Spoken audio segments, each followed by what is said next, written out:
ধারাবাহিকের আগামী পর্বতে আমরা দেখতে চলেছি পুলিশ স্টেশনে একলব্য এসে সিসিটিভি ফুটেজ দেখে পুলিশকে প্রমাণ করে দেয় যে রাঙামতি নির্দোষ। এরপর রাঙামতিকে জেল থেকে ছেড়ে দেয় পুলিশ। তখন আইরি বলে, এসো রাঙা, বাইরে এসো, আর ভয় পেও না, এখন তো আমরা সকলেই আছি তোমার পাশে, তোমার আর কোনো চিন্তা নেই।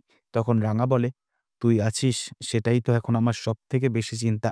আগে তো তুই ছিলি না, ব্যাপারটা তাই অন্য ছিল।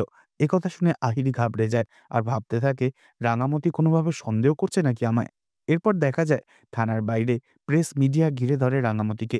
সেই সবকিছু উপেক্ষা করে একলব্য, রাঙামতি আর আহিরি তিনজনে মিলে এসে গাড়িতে বসে। আহিরির ফোন বারবার বাজতে শুরু করে। তখন একলব্য বলে, এয়ারলাইন্সের ফোন হতে পারে, ফোনটা তুমি ধরে নাও আহিরি। তখন আহিরি বলে, না না, এটা কোনো দরকারি ফোন না, ওই আননোন নাম্বার থেকে বারবার কল আসছে। ব্যাপারটা ওই টেলিভিশনে অনেকেই দেখেছে তো, হতে পারে ফ্যামিলির কেউ বারবার ফোন করে যাচ্ছে, বাদ দাও একলব্য।